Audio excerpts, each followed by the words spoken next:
Hijo de inmigrantes sirios y miembro de una familia compuesta solo por hermanos hombres, Carlos Saúl Menem nació en Anillaco, provincia de La Rioja, el 2 de julio de 1930. Tras terminar sus estudios secundarios en esta localidad, ingresó a estudiar Derecho en la Universidad de Córdoba, periodo en el cual inició su actividad política, impulsando en la facultad un movimiento de reivindicación de los caudillos federales. Tras graduarse, regresó a La Rioja, donde dio sus primeros pasos profesionales al defender legalmente a un grupo de presos políticos encarcelados como consecuencia del golpe militar que derrocó al gobierno de Perón. En 1956 es detenido por primera vez con motivo del frustrado intento de rebelión del general Juan José Valle. Pero esta situación no lo aleja de su camino. Al año siguiente funda la Juventud Peronista de La Rioja y es el asesor legal de la CGT provincial. El 11 de marzo de 1973 es elegido gobernador de La Rioja con el 67% de los votos. El golpe militar de 1976 le significó ir nuevamente a la cárcel por 5 años.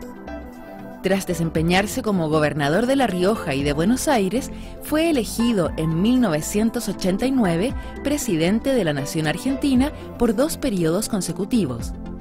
Fue derrotado por el actual presidente Néstor Kirchner en la elección presidencial del año 2003. Desde esa fecha se encuentra en nuestro país junto a su esposa Cecilia Boloco.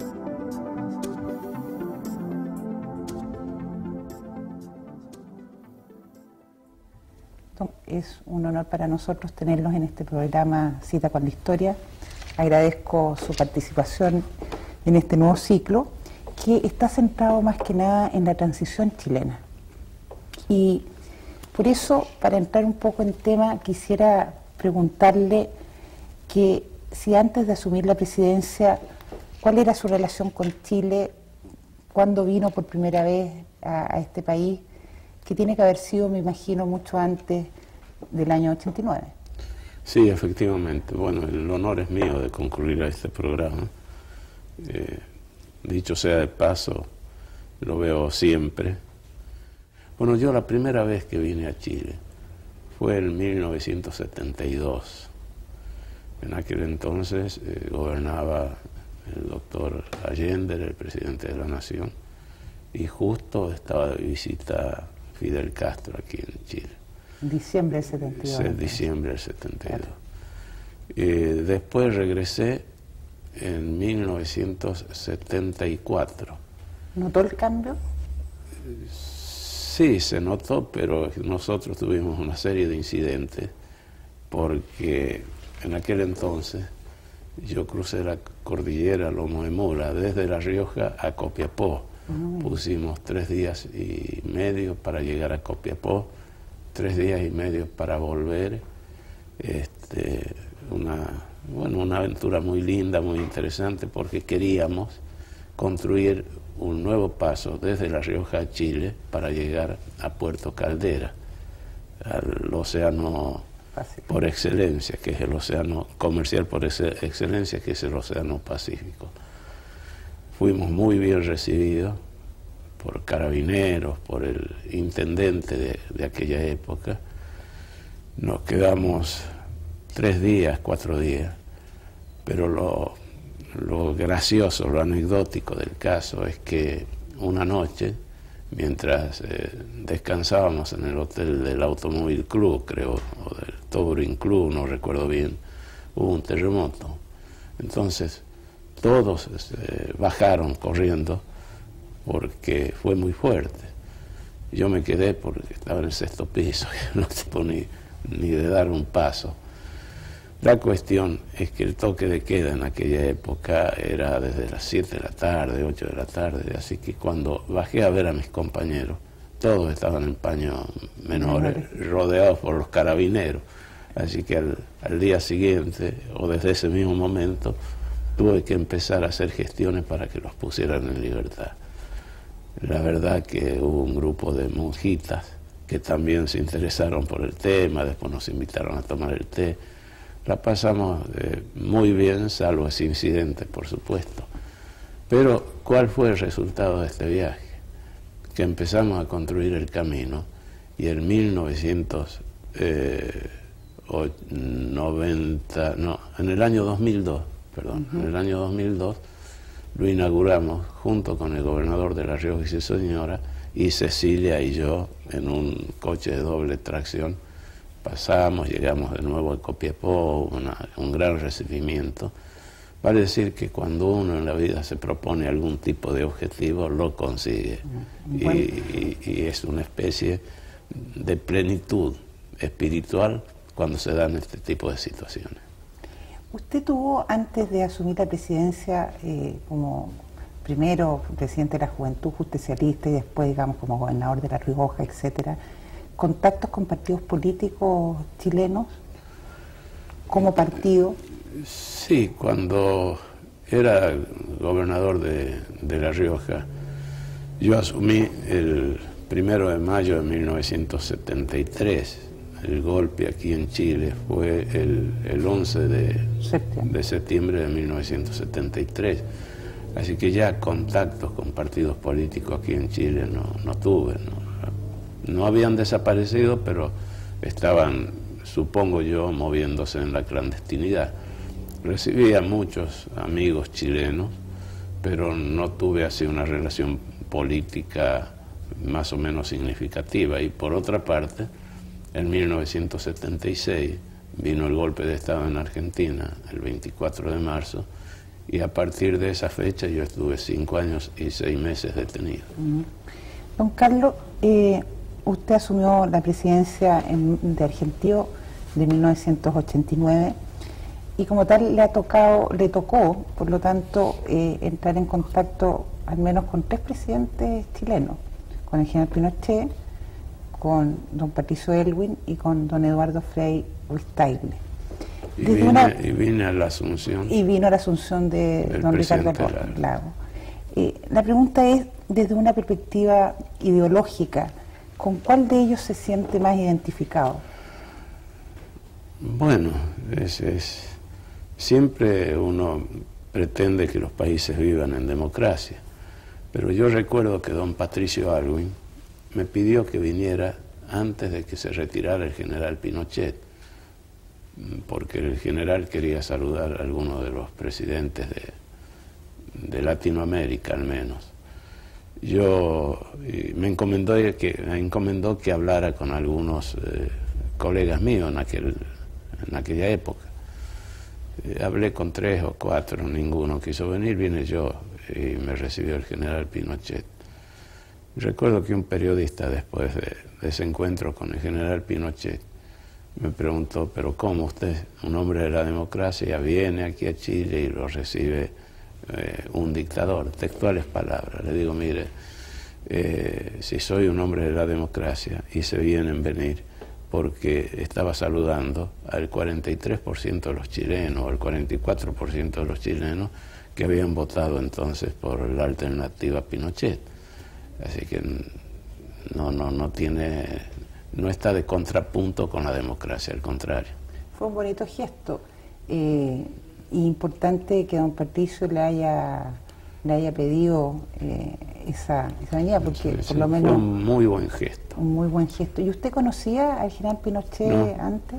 No, lo conocía por referencia, por lo que había leído sobre su gobierno, sobre sus propuestas para sacar a Chile de una situación un tanto difícil, ¿no? ¿Cómo fue su relación con él? Bueno, desde entonces no tuve ningún otro tipo de contacto. ¿No ha tenido después contacto con él? No.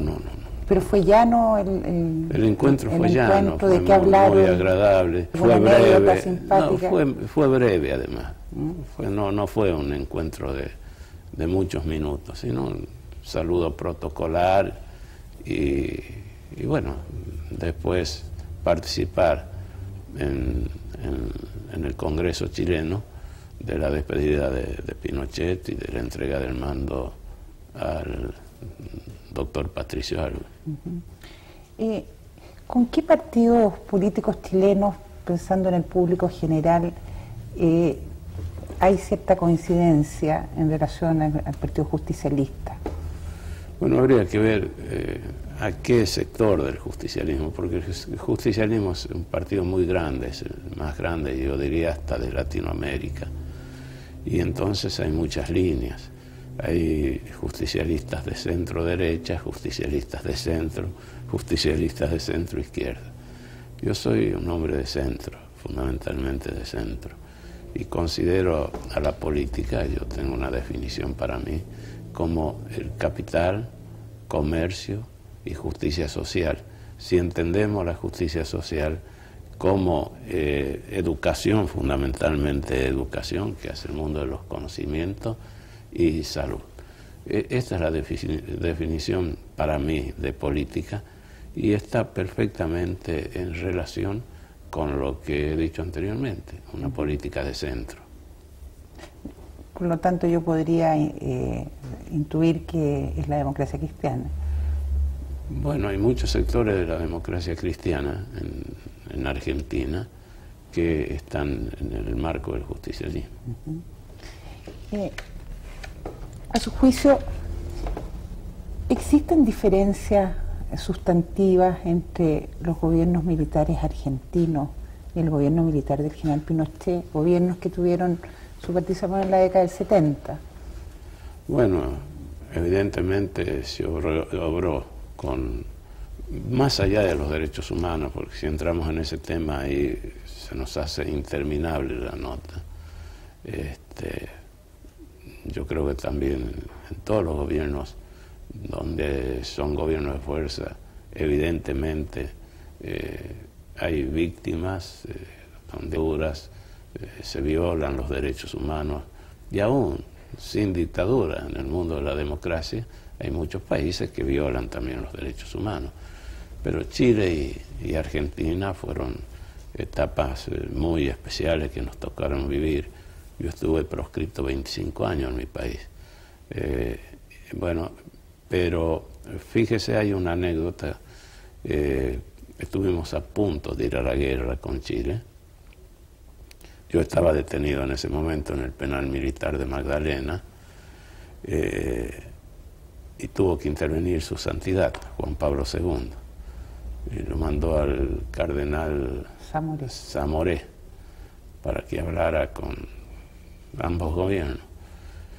Bueno, llegó Zamoré, más o menos se arreglaron las cosas, y lo que me comentaron a mí es que cuando Zamoré regresó al Vaticano, le decía a su santidad Juan Pablo II que había un problema que era muy difícil de solucionar, porque en Chile se sabía quién mandaba, había uno solo, y en Argentina eran tres, y entonces no se ponían nunca de acuerdo.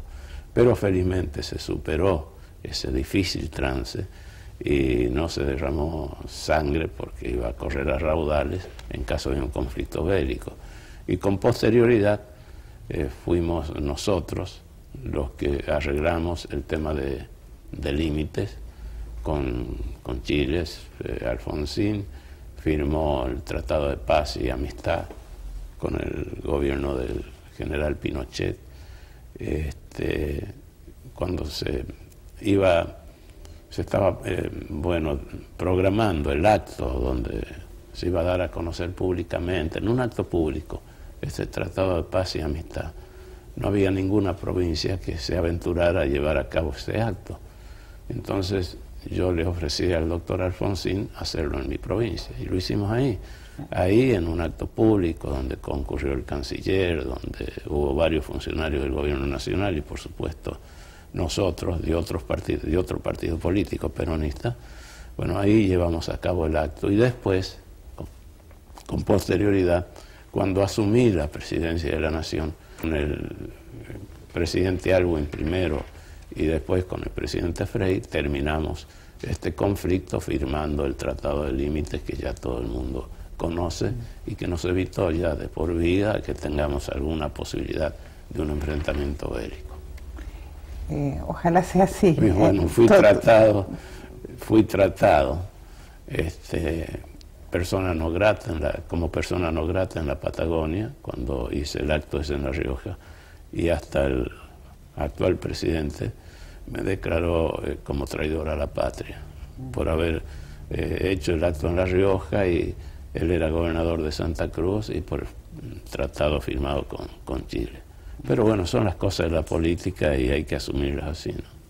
Es interesante lo que usted está contando sobre el casi conflicto o la gran crisis que hubo en el año 78 entre Chile y Argentina, porque en Chile fue un tema que no fue conocido públicamente. Si hubo movilizaciones y lo que pasó, digamos, en el sur, en el Canal Beagle, no fue conocido por la opinión pública. ¿Fue igual en Argentina? No, en Argentina hubo movilizaciones. Inclusive se construyeron varias pistas de aterrizaje en distintos puntos del país y, bueno, lugares más seguros para los aviones, hangares subterráneos. Eso es lo que leíamos y lo que nos comentaban, porque esta era una prisión militar, así que ahí había varios militares detenidos también, y nos comentaban las informaciones que recibían de los familiares, y algo podíamos leer en los medios. Sí, en Argentina hubo movilizaciones, y cuando cesó el conflicto, se hicieron desfiles en todo el país celebrando este acuerdo al cual arribaron Chile y Argentina. Y otra cosa, don Carlos, ¿cuándo tuvo usted el primer contacto con don Patricio Aylwin? Porque tengo entendido que no solo en el cambio de mando, sino que después usted vino a Chile nuevamente para llegar a una serie de acuerdos de integración. ¿Cómo fue la relación con el gobierno de Patricio Aylwin? Fue muy buena. Y la primera vez que lo encontré a don Patricio, yo estaba por viajar hacia el exterior y en el salón B del aeropuerto Jorge Newbery justo llegaba don Patricio de Argentina, así que ahí nos saludamos con su comitiva. Estaban en plena campaña electoral, todavía no era presidente, y después ya cuando asumió la presidencia vine, estuve con él, lo saludé, y en 2 o 3 oportunidades más estuve viniendo a Chile para arreglar una serie de problemas, llegar a acuerdos de inversiones de Chile en Argentina y de Argentina en Chile, tratados de garantía de inversiones, en fin, una tarea que llevamos a cabo junto con don Patricio y también, por supuesto, con don Eduardo Frei. Ahí, cuando firmamos el Tratado de Límites, incluimos como paso en el protocolo el que va desde La Rioja a Copiapó. Ese fue un gran adelanto para permitirnos terminar el camino. Pero también el tratado, el protocolo sobre el gas. Esto fue en 1995. Exacto. Y a partir de entonces, de esa fecha, creo que cumplimos plenamente con Chile, enviando el gas que necesitaba. Ahora sé que hay problemas que están tratando de solucionarlos y ojalá que lo solucionen pronto.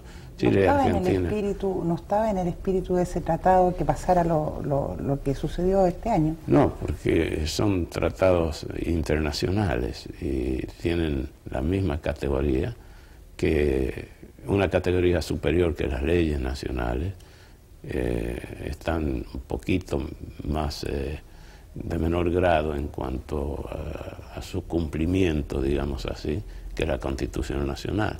La Constitución Nacional, los tratados con las potencias extranjeras, y recién vienen las leyes en general en la República Argentina. El no cumplimiento, evidentemente, nos deja en una situación un tanto incómoda a la República Argentina. Don Carlos, ¿en qué medida el éxito en materia económica que hubo en Chile tras el gobierno militar puede haber influenciado en Argentina y cuando usted es mandatario para generar una política económica también, yo diría, de tipo liberal? Bueno, yo diría de tipo peronista, porque lo que nosotros hicimos fue pusimos en marcha una economía peronista a partir de una conducción política. Mire, la economía sigue a la política. Cuando no hay una férrea conducción política en el marco de la democracia, la economía no funciona. Y es lo que hicimos en Argentina. Tuvimos en cuenta, por supuesto, el consenso de Washington, las recomendaciones a partir de ese consenso, que con ese nombre era una expresión muy yanqui, entonces a alguien se le ocurrió cambiarla y hablar de la convergencia internacional. Eran las pautas que se le daban a los organismos internacionales de crédito para otorgar créditos a los países incluidos en ese consenso de Washington. Un consenso que después fue ampliado aquí en Santiago de Chile, el consenso de Santiago en 1998, mediante el cual se ampliaba el espectro, ya no tan solo económico, sino que entraban otras cuestiones a jugar para que los países pudieran seguir recibiendo crédito de los organismos internacionales, del Fondo Monetario Internacional, del BID y del Banco Interamericano de Desarrollo. Nosotros cumplimos estrictamente con lo pactado, con lo que surgió de esos consensos, y bueno, creo que hicimos una excelente gestión, pero eso nos puso cerca de las políticas desarrolladas por Chile, que no las cambió en ningún momento, y además ni tan siquiera cambió la historia, porque cuando yo llego a Chile y veo una calle con el nombre de 11, que es en homenaje al golpe de Estado del general Pinochet de septiembre del 73, o veo una carretera con el nombre del general Pinochet, evidentemente se demuestra un mayor respeto al pasado, pero también construir a partir de ese pasado todo lo que se hizo en los últimos años en Chile. Nosotros pusimos en marcha los fondos de jubilaciones y pensiones, porque fue el autor de ese proyecto Argentina, José Piñera, y nos ayudó en esa tarea, que funcionó bien hasta que, bueno, después algún ministro de Economía sacó los dólares que teníamos en ese entonces y puso bonos que después entraron en default y, bueno, como dicen los chilenos, hicieron la gran embarrada. Y en el tema de las privatizaciones, ¿también ustedes siguieron de alguna manera la línea que había seguido el gobierno del general Pinochet? Bueno, en el tema de las privatizaciones fue producto de esos consensos a los cuales hice referencia. Pero yo recuerdo que cuando vino el general Perón de regreso a Argentina y asumió la presidencia en septiembre de 1973, hubo una reunión en el Teatro Cervantes con todos los empresarios. Yo era entonces ya gobernador y asistí a esa reunión. Y hablando del tema de las empresas del Estado, Perón le pedía por favor a los empresarios que se hicieran cargo de esas empresas, porque no prestaban los servicios para los cuales habían sido creadas, pero además daban pérdida, eran totalmente deficitarias. Y alguien le preguntó a alguien de los empresarios, ¿y qué hacemos, general, con YPF? Bueno, dice, mire, a esa se la regalo ya, porque es tremendo el déficit que da. Bueno, lo que yo hice es entrar en esa tarea de privatización. Con esos recursos pudimos pagarle a los jubilados, entre otros, con parte de esos recursos, y consolidar la deuda interna, que nos habían dicho que era de 9.000 millones de dólares y ascendía a más de 17.000 millones de dólares. Y después, en 1993, consolidamos la interna mediante el plan Brady y seguimos trabajando con esas pautas dadas por el consenso de Washington y todo lo que le hacía falta a Argentina para crecer como creció. Creció un 60% del PBI. ¿Qué otra asesoría, aparte de la de Pepe Piñera, tuvo usted en su gobierno desde una perspectiva económica? Bueno, asesoría, por supuesto, los funcionarios argentinos. Tuvimos de ministro de Economía a Cavallo, muy amigo de los economistas chilenos, un hombre recibido, Claro, Domingo Cavallo, residido en Harvard, y después Roque Fernández, y muchos hombres extrapartidarios, porque Cavallo era extrapartidario, Roque Fernández también, trabajando junto con los hombres de mi partido y asesorándome en todo lo que significa gobernar un país como el nuestro, un país enorme, con grandes posibilidades, grandes riquezas desde el punto de vista perdón, de los recursos naturales y los recursos humanos excepcionales. Pero nos falta eso que dije al principio, el tema educación, para incursionar con mayor profundidad en el mundo del conocimiento. Si no, no hay salida para, diría yo, ningún país de la Tierra. Por eso China, la India, dentro de 30, 40 años, ellos piensan en esa dimensión del tiempo, van a estar a la par de Estados Unidos, por sus recursos humanos que se están perfeccionando día a día en forma espectacular. ¿En qué medida fue importante para Argentina la inversión chilena y la ida de muchos empresarios hacia Argentina? Cosa que históricamente no era así. No, antes... ¿Cómo se da esa situación? Bueno, se da porque llegamos a un acuerdo abriendo nuestras fronteras.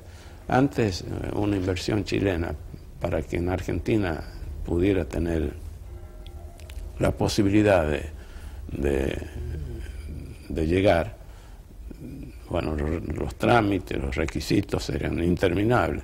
Inclusive había un límite desde la cordillera hacia adentro de Argentina, que eran, creo que, 40 o 100 kilómetros. Es decir, una serie de situaciones que nosotros eliminamos, pero de cuajo, cuando empezamos a llegar a una serie de acuerdos con Chile y con los empresarios chilenos, que invirtieron sumas interesantes en nuestro país, especialmente en el tema de los bosques, de los campos, para los recursos forestales, especialmente en la zona patagónica, pero también hicieron, no patagónica, en la zona mesopotámica, pero también hicieron inversiones en la región de Cuyo y en otros lugares, en Buenos Aires.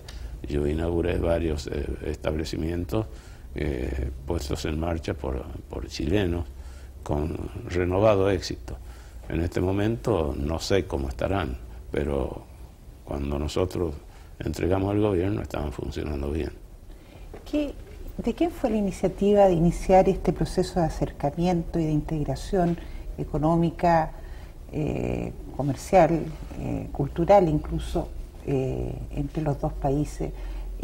Lo que estábamos hablando de usted cuando participó, ¿fue una iniciativa suya, personal, o nació de dónde? De que yo llegara antes. Este proceso de integración, de ir rompiendo barreras. El proceso de integración lo iniciamos los dos, por supuesto. E inclusive en el Mercosur, yo soy uno de los signatarios del Tratado del Mercosur, y aunque en forma incipiente lo habían iniciado Alfonsín y un expresidente de Brasil, pero los que firmamos el tratado fueron el presidente de Paraguay, de Brasil, que entonces era color de melo, creo, de Uruguay, el doctor Lacalle, y yo por parte de Argentina. Después procuré de que se incorporaran Chile y Bolivia al Mercosur, y conseguimos incorporarlos como miembros semiplenos, es decir, de corte netamente político, porque había un tema de aranceles, las diferencias eran muy grandes.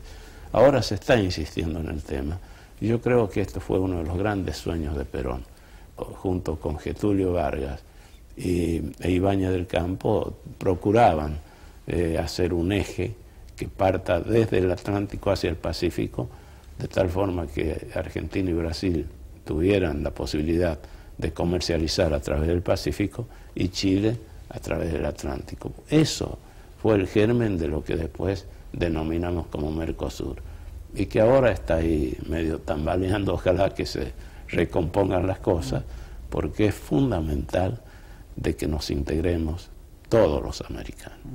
Yo voy a repetir, el sueño de Bolívar, cuando a él le preguntaban cuál era su país, él decía América. Yo digo lo mismo, ¿cuál es mi país? Es América, porque no tan solo es de los norteamericanos, es de toda la gente que vive en este continente, que es el continente americano.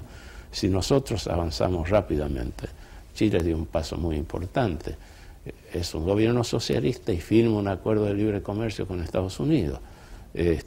Bueno, Chávez, que despotrica permanentemente en contra de Estados Unidos, dice cualquier cantidad de barbaridades, saca esa Constitución azul que tiene en el bolsillo del saco, igual. Pero en forma permanente, constante y sin defeccionar en nada, le envía todo el petróleo permanentemente que necesita los Estados Unidos. Sí, una cosa son las expresiones, la retórica, los discursos, pero en los hechos las cosas son totalmente distintas. Entonces lo que debemos procurar en América, hacer lo mismo que hicieron los europeos. Y para eso el NAFTA, que está funcionando muy bien, el 80% de su producción, México lo exporta a Estados Unidos, de 20 millones de dólares que exportaba antes, ahora está exportando más de 200.000, de 20.000 millones de dólares, está exportando más de 200.000 millones de dólares. Es decir, una unidad económica, sí, para llegar a la unidad política. Sí, es lo mismo que hicieron los europeos, que empezaron con el acuerdo sobre el carbón, el acero, una serie de cosas, y terminaron con una continentalización, que es lo que tenemos que hacer nosotros en el continente americano, y para eso están los acuerdos que ya se firmaron por ahí, el de Chile, pero fundamentalmente el que firmamos en 1995 en Miami, que es el ALCA, la Asociación de Libre Comercio para las Américas. ¿Y cómo lo hacemos para solucionar, teniendo esta visión americanista, bolivariana, cómo lo hacemos para solucionar los problemas que se dan entre países, sobre todo limítrofes? Sí. Partamos por el problema de la Mediterránea de Bolivia. ¿Y cuál es la posición suya en relación al mar para Bolivia? Bueno, yo creo que el diálogo es fundamental, pero ya lo dije con anterioridad, el convenio que firmamos con Chile, el Tratado de Límites, el acuerdo gasífero, el protocolo gasífero, yo creo que los convenios se firman para ser cumplidos. Y aquí, después de la Guerra del Pacífico, se han firmado convenios, acuerdos con Bolivia y con Perú. Bueno, si se cumplen los convenios, los acuerdos, en buena hora. Pero la salida al mar por parte de Bolivia tiene que llegar a partir de un diálogo muy fluido y muy profundo entre los tres países, porque no puede ser tan solo entre Bolivia y Chile, sino que, de acuerdo a lo que he leído, también interviene Perú. Pero por ahora están esos acuerdos y hay que cumplirlos. Pero no solo Perú, también es importante cuál es la posición que podría tener en una eventual situación de crisis Argentina. Bueno, yo creo que Argentina ni ningún otro país pueden intervenir en un conflicto. Pueden hacer de amigables componedores, nada más, pero pensar en que puedan intervenir activamente me parece un poco imprudente. Ese es un arreglo que tienen que llevar a cabo los firmantes de esos acuerdos. Juan Carlos, ¿cuál es la política que usted implementó como presidente de Argentina en torno al tema que hablábamos al comienzo de la violación de derechos humanos y los juicios a los militares? Bueno, los juicios a los militares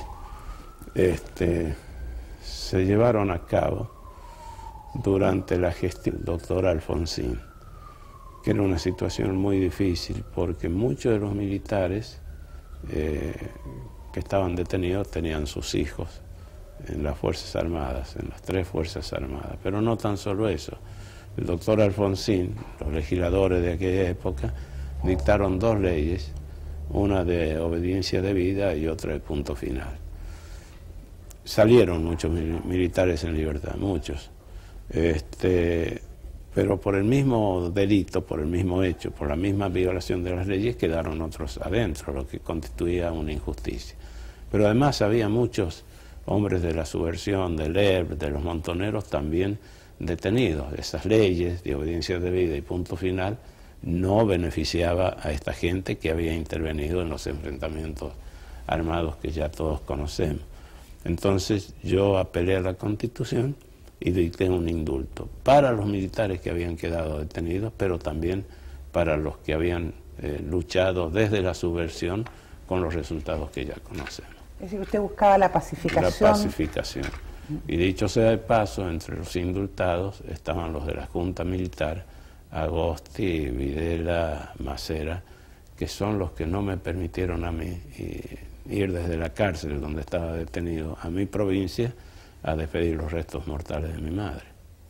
Así que yo en el calabozo, con un dolor tremendo, tuve que aguantar esa situación, pero lo que yo buscaba fundamentalmente era la pacificación en Argentina, y la conseguimos.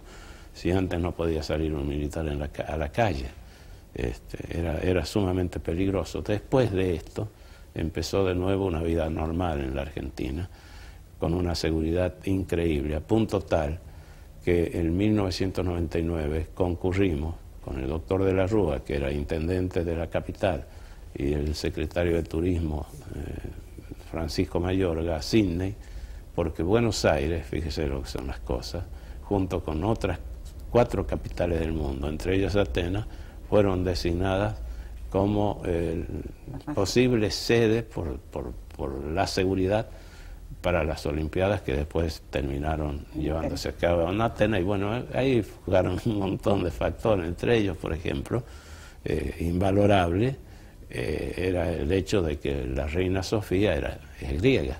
Entonces ahí la realeza europea inclinó la balanza por Atenas. Y ahora Buenos Aires es una de las capitales más inseguras del mundo. Bueno, y una capital que tiene es maravillosa, una de las calles más bonitas, porque sí, ahí la calle Corrientes, donde están todas las librerías. Sí, ¿Te parece sí, usted es un buen lector? Sí, sí. ¿Le gusta la historia? Me gusta la historia, me encanta la historia. He leído mucho sobre, bueno,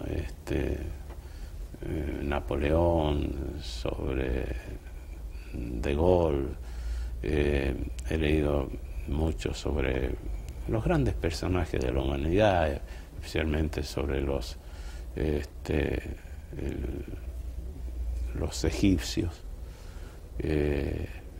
Ahora estoy leyendo un libro sobre el unificador del Islam, que es un libro muy bueno, con grandes y sabios consejos además. En fin, soy un lector apasionado de la Biblia, le digo, es uno de mis libros de cabecera, así que en eso es uno de mis hobbies. O sea, ¿en qué medida cree usted que una mejor enseñanza de la historia puede ayudar a los países latinoamericanos a cumplir el sueño que usted ha planteado? Porque la verdad es que si uno pesca un libro de historia argentino y lee un libro de historia boliviano, chileno o peruano, las diferencias salen inmediatamente a flote. ¿Usted con qué visión llegó, digamos, a su juventud en relación a Chile, leyendo los libros o los textos de enseñanza de Argentina? No, la visión que yo tengo desde niño de Chile es a partir de los grandes próceres que tuvieron Argentina y Chile. Bueno, va del suyo que O'Higgins y San Martín fueron los más grandes. Pero también no nos olvidemos que nos ligan otras cosas a los chilenos y a los argentinos. Por ejemplo, 2 presidentes chilenos se casaron con mujeres argentinas. Si estoy equivocado, les pido 1.000.000 de disculpas, o 1.000.000 como dicen ustedes. Blanco de Encalada fue el primer presidente que tuvo Chile, 20 días, 30 días, pero era argentino. 2 meses, pero era argentino. 1826. Era argentino. Había nacido, sí, en Argentina. En Argentina. Sí. Es decir, Marino. Marino, sí. Es decir, hay un montón de hechos históricos que nos unen, que habría que permanentemente estar reviviéndolos para que los niños los conozcan y las futuras generaciones se encarguen de hacer una realidad el sueño bolivariano, que es el sueño de todos nosotros, de una América totalmente integrada, pero especialmente una América Latina también integrada como corresponde, como realmente hemos nacido. Sarmiento, Alberdi estuvieron en Chile también, tuvieron otros más. Sí que hemos tocado el tema, pero para nosotros fue, bajo su periodo se firmó uno de los tratados con don Patricio Aylwin en relación a Laguna del Desierto. Sí. Es un tema sensible para Chile porque en el año 65 murió un teniente carabinero, el teniente Merino. Merino. Y por lo tanto, digamos, está en el imaginario colectivo, sí, y en la sensibilidad chilena muy fuerte el tema de Laguna del Desierto. ¿Cómo fue que llegaron a un acuerdo que en definitiva fue beneficioso para Argentina? Bueno, fue beneficioso para Argentina, pero hay algunos lugares del sur que en alguna medida beneficiaron a Chile. Pero estas son cuestiones que hay que tratar de superarlas en base a las enseñanzas de estas generaciones y de las futuras generaciones. No conozco yo un solo acuerdo en la historia de la humanidad donde un país no se haya beneficiado en parte respecto al otro país o una región respecto a otra región.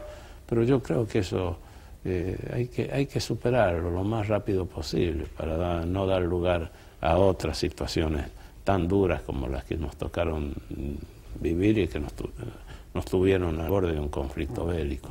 Pero eso depende, reitero, de las enseñanzas, de los encuentros que se están llevando a cabo permanentemente entre la juventud chilena, la juventud argentina, lo hacen en el Cristo Redentor, lo hacen en todos puntos de los límites o inclusive dentro de ambos países. Eso es fundamental.